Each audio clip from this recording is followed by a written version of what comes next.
Yeah, miss. Right. Yes, Denzel. So I say, remember typing it as spell check, so you ain't gonna know if you spell a word wrong. True. So But then it's up remember, to, if you all write it and you'll send it as a picture, then how would I be able to like correct it?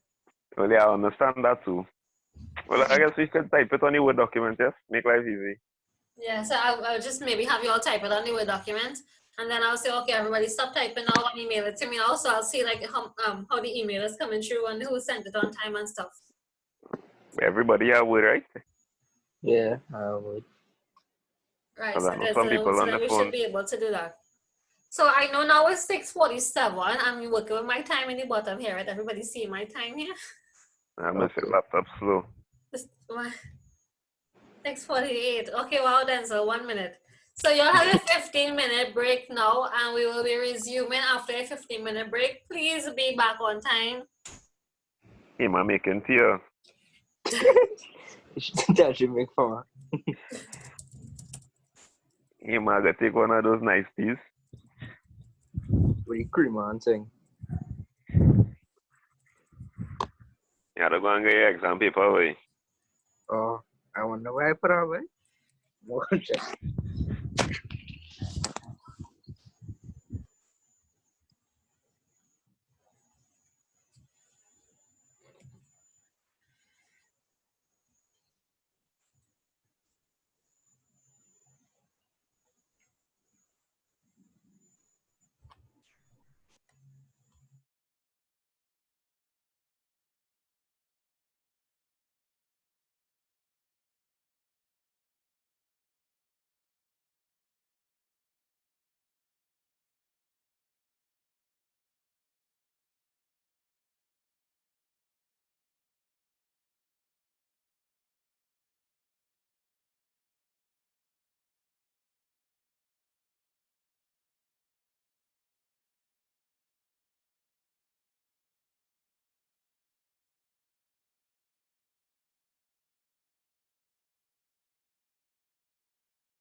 Yeah, we can hear your Gaza song.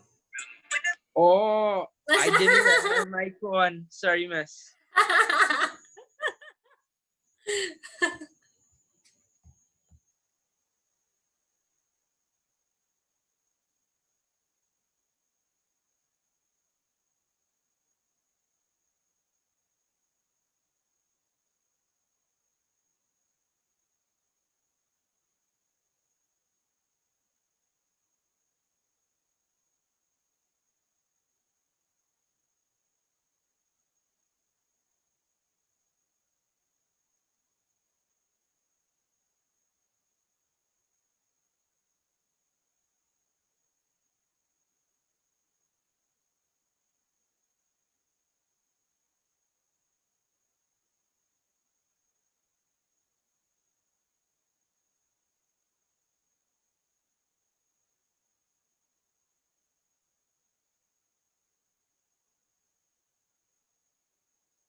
class that back?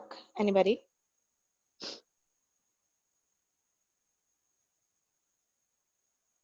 Of course, Kimberly. I'm just waiting for everybody to come back. I'm monitoring you all to see when you'll come back.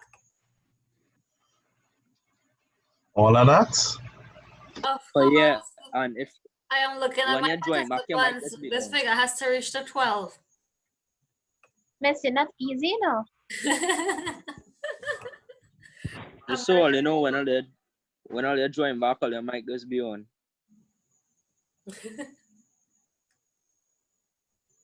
10, okay, 2 more people again. Okay, The 10th person was me. touch. Playing video games.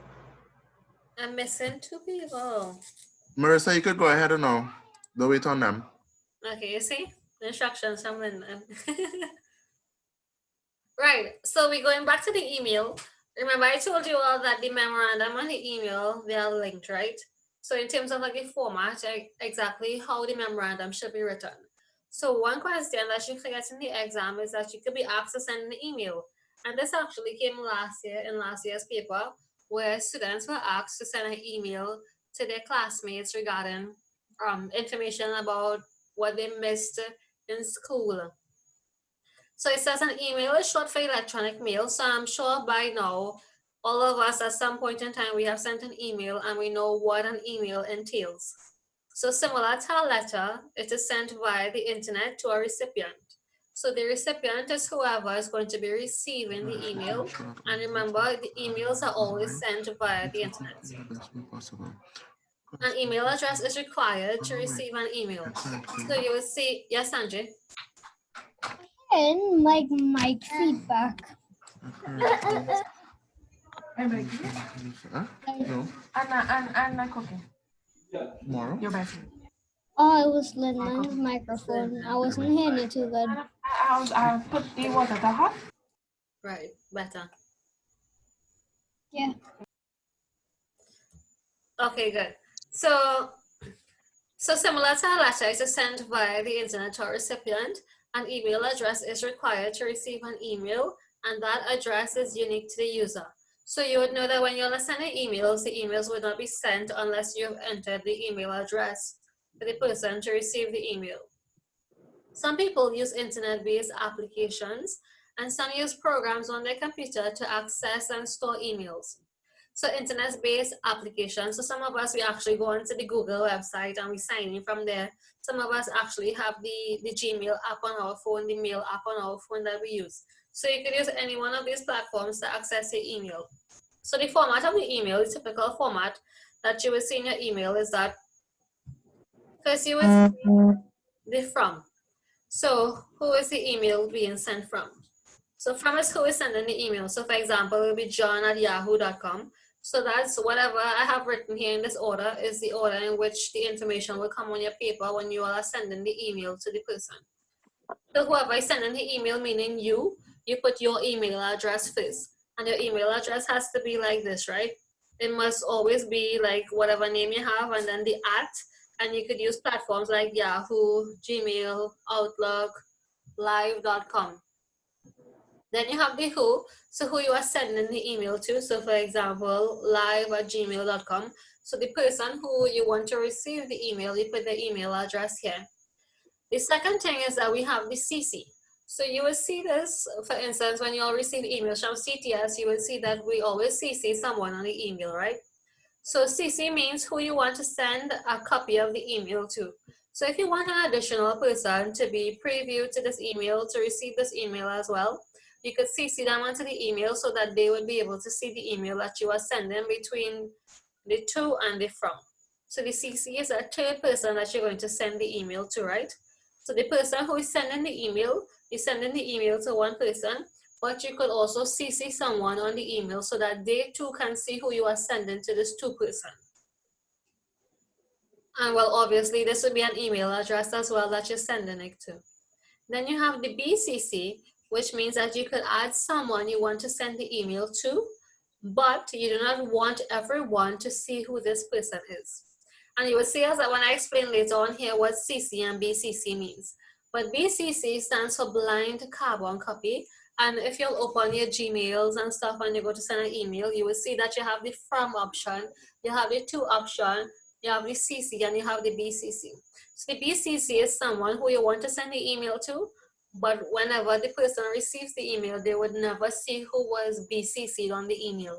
That's like a blind person who is just there in the background watching the email conversation between two people, but whoever is receiving the email would not be notified that the email is being sent to this person as well.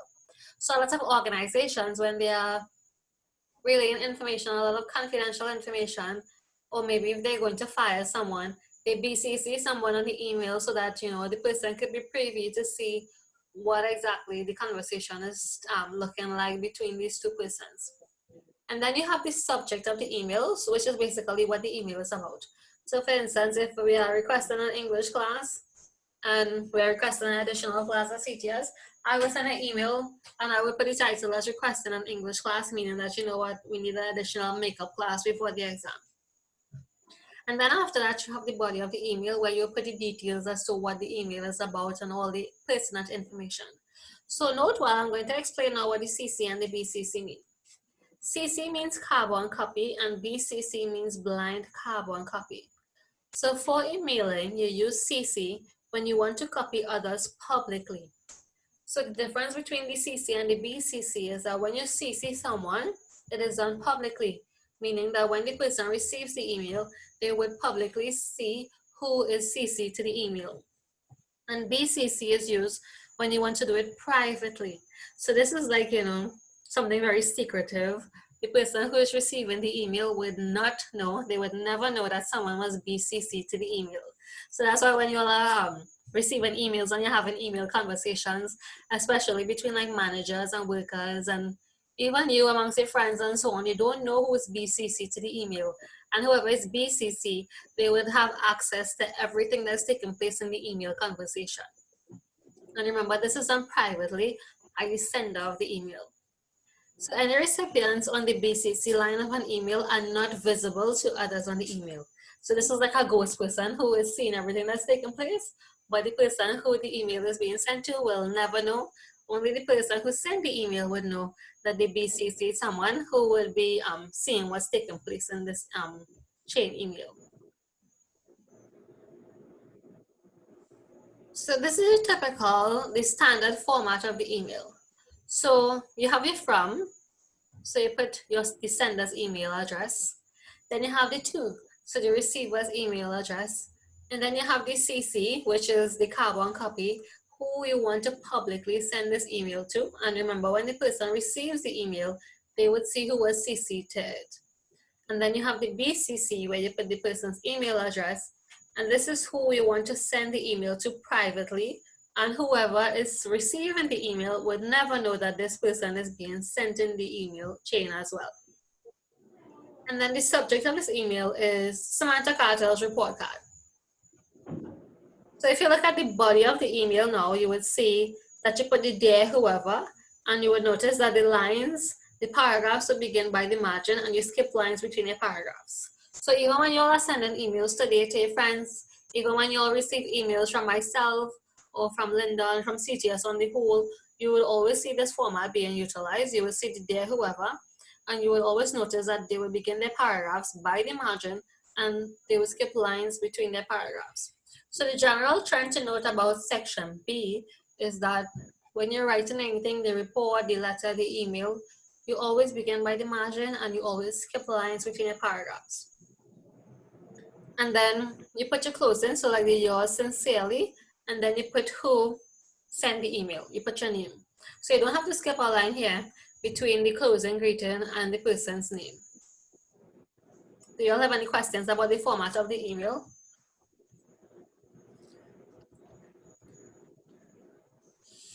No, it's straightforward. Well, it should be understandable to you all. Like for those of you who have sent emails before, it should be pretty straightforward for you all to understand. And the last thing that we have to look at is minutes. So for anyone who has ever been involved in a meeting before, you would know that there's always one person in the meeting who is taking minutes. So this is the person who is recording information about what is taking place in the meeting. So what are minutes? Groups and organizations conduct meetings for a variety of purposes. It is therefore necessary to record accurately what transpired at each meeting. So like for instance, if something arises, some sort of conflict arises, you could always refer to the minutes from the meeting to say, okay, on this said date at this time, this person made this comment. So the minutes are there to provide accurate information in the event that, maybe someone in the future, they said something different they said something different that was different from what was being discussed in the minutes or in the meeting. You could refer to the minutes to say, okay, no, this is exactly what was being said. So minutes record decisions taken at a meeting. So like for instance, if at the meeting you'll have general elections for like the president, the vice president, the secretary, treasurer of an organization or club, this whatever decision was made, that will be recorded in the minutes. And B, the person or persons responsible for any action. So if in the meeting they assigned you also a new role or position in the organization, if you're planning a function or event, whatever person is being attached to that will be recorded in the minutes as well. They should be written in language that is clear, accurate, concise, and objective. So again, we see the same requirements for how things should be written in section B. It must be very clear, it must be correct, accurate, it should be concise and objective. And objective is the opposite to subjective. So if something is subjective, it's being written from one person's point of view, from my point of view.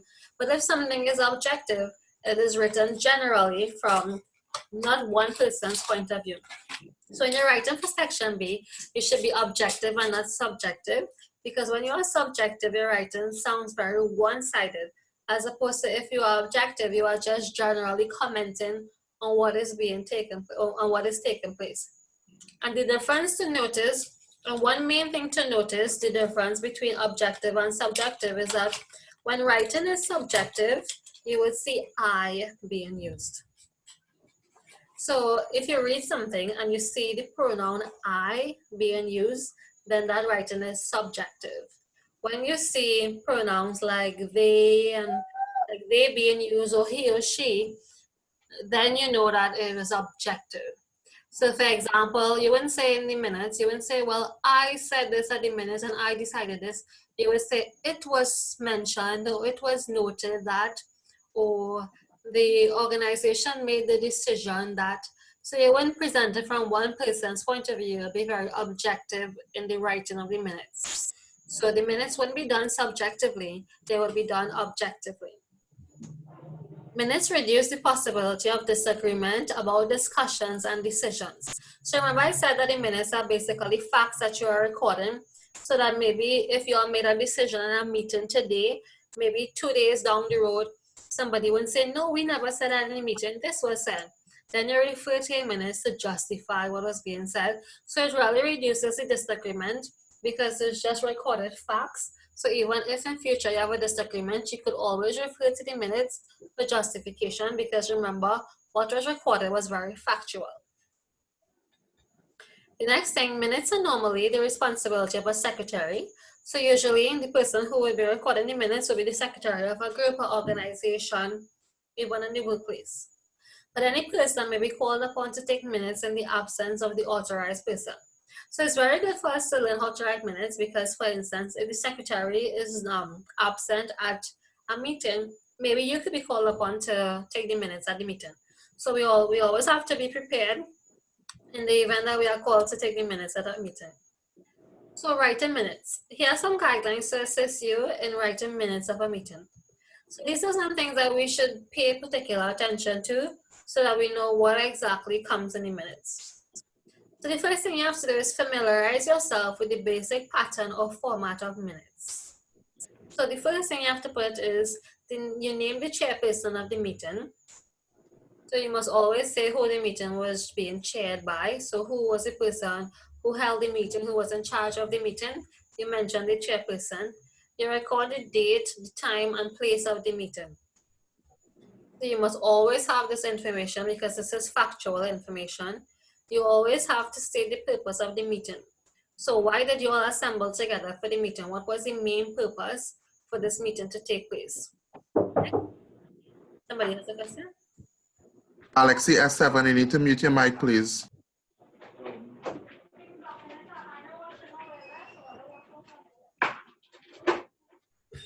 The next thing, so after you state your purpose of the meeting, the next thing you have to do is record attendance and note apologies for absence. So remember, we want to record the facts. We want to know who was there, who wasn't there. So you have to record the number of persons present at the meeting. Even in some instances, you actually have to write all the names of the persons who are at the meeting and not just the number. So you're actually called upon to write all the names of the individuals who are at the meeting. And even they note apologies for absence. So in the beginning, even for this section, you could write down, okay, this person said beforehand that they were not going to attend the meeting and they send their apologies. So you have to note who was absent as well. The next thing is make notes under subheadings to summarize each topic. So for instance, in a minute, maybe there are different things in one meeting that you will be discussing. So to make the notes clearer, so remember in the statistical report last week, when we categorized the different headings of the table into like sugar, rice, and peas. So because those were different aspects of what was being discussed on the table. The same thing goes for the minutes. You could categorize your minutes into different subheadings, and then you could write or elaborate on what was said regarding that particular subheading. So you see how the statistical report is written when the subheadings and stuff and the explanation for each subheading. Your minutes could take that format as well, because you have to note the different headings and you're given a little summary about each topic. So here is summary writing skills. They're being exercised here, where you have to record the different aspects of the minutes, of the different headings of the minutes of the meeting, and then you actually just give you a little summary, a little paragraph as to what was being discussed pertaining to this topic. So you have to summarize the key points. So you must always include who said what. So you have to record the name of the person, what was discussed, suggested, or proposed. Because in meetings, at some point in time, you would discuss something, you would suggest something or propose something to take place. You always have to note what was decided. So in the meeting, did you all make a decision about a particular area? Is it indecisive? You'll have to revisit this point again in the next meeting. So you have to know that.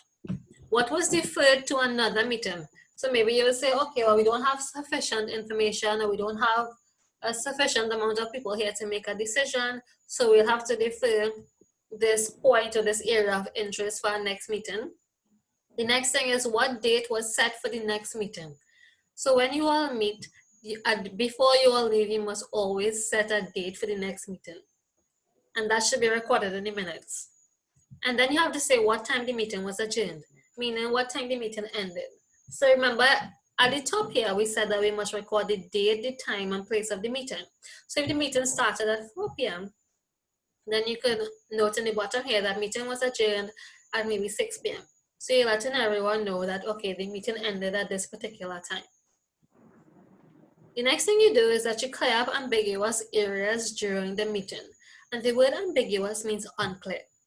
So at some point in time during the meeting, maybe some persons, they are unclear as to what is taking place.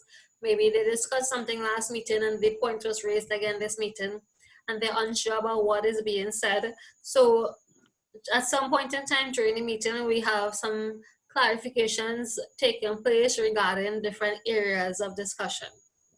The next thing is that you list each motion exactly as the wording in the final form. So remember, if you are recording factual information, you're not just going to listen to what someone said and you're going to paraphrase it or state it completely different. In minutes taken, you have to be very, very accurate. So you have to quote the person exactly how it was said. You're not going to say, okay, well, the person said something along those lines, and then you paraphrase exactly what they said, and it turned out to be something that wasn't said. So whatever you are recording about what someone says, you must state it exactly as they said it, word for word. Draft minutes soon after the meeting. So usually in a meeting, remember, you won't have enough time to write it out as it is. So you'll be making your little points in like scrap point form. But after the meeting is when you'll be able to actually draft all the minutes, start to type it up, compile it, or write it out properly. Then one good procedure that you could do that people often overpass is that you should check the minutes with the chairperson. Remember, the chairperson is the person who organized the meeting. So it's good for you to double check your minutes to make sure that nothing was left out. So you just double check what you have recorded with what the chairperson has, just to clarify that you all are on the same page and the minutes were written in a proper tone of voice and was accurate and nothing was being omitted. So a good practice is to double check the minutes with the chairperson of the meeting who was there, who was responsible for the meeting. You double check it with him to ensure that you know everything goes as planned. And the next thing is that you write minutes for presentation using clear, concise language. So remember, yes, you are recording the minutes, but you're not recording the minutes to keep it for yourself. The minutes are to be made available to all the persons who are present at the meeting. So the minutes must be presented in a clear, concise manner using concise language. And well, you all know by now that you have to use your vocabulary that matches the level of a CSEC English student. So you won't just say, well, this person said and that person said. There are other words for saying the word say, right, or said. You can say that someone noted, someone mentioned, right? So you don't always have to use, you know, what I always tease you all about using your vocabulary that you're taught with you from since primary school, right? You don't always have to use that kind of vocabulary in your writing. Remember, no matter how simple the sections may seem in section B, how simple the things are, like you have to write a report, minutes, an email, a memo, and notice, no matter how simple the task may seem, the difference between a good mark and an excellent mark and an average mark will definitely be the vocabulary, the choice of words that you're using in this section. Because all these different topics that we've covered today, it seems very easy. It seems very, very simple that, you know, okay, writing minutes, sending an email, putting up a notice, those things are easy. But an average mark and a good mark, a poor mark and an excellent mark, we all can write the same thing, but I always elaborate that it has to do with your vocabulary. So no matter how simple the task may be, although if even in the instructions they use simple vocabulary, what is required of you as a CSEC English student is that you have to use those complex vocabulary words in your writing to show that you have that level of understanding and education that needs to be rewarded so that you can get a 1 or distinction in your exam.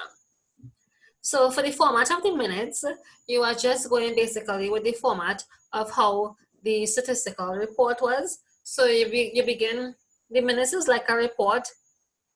You begin with your general information in the first paragraph about the day, the time, the persons who were present. And then throughout the rest of the body of the minutes, you could just use the subheadings and summarize what was being said for different points. And that's basically the format of how your minutes should be. It's very concise, just as how the handout I gave you all last week with the sample response for the statistical report. You could begin your minutes with a general paragraph with the date, the time, persons involved, location, and then throughout the body of the minutes, you begin with your different subheadings. Put your subheading, you spend a paragraph elaborating on it. Your next subheading, a paragraph elaborating on it, and that's the format in which your minutes would take. Do you all have any questions? I see we're cutting off shortly, but we would resume again. You all know the drill. But any questions you all have? How likely is this to come? Very unlikely. I don't know why I keep feeling as though you're getting the report, the statistical report. But it's still something to learn, but it's very unlikely to come at right now. So far, let me tell you all what they brought so far for CXC, right? Remember, I told you all for this section that they haven't repeated anything as yet because this section is relatively new. So far, they have brought a letter, they have brought a notice, they have brought an email, they have brought a report. This paper 3. This is for paper 2. So paper 2 are 4 sections? Yes, paper 2 has 4 sections. And what is paper 3? Paper 3 is just short answer questions based on a poem, a comprehension, and an advertisement. That's like the plain thing. What we did. Yeah, something like that. Paper 3 is very, very easy. Extremely easy. It's just short answer Okay. questions, like comprehension questions.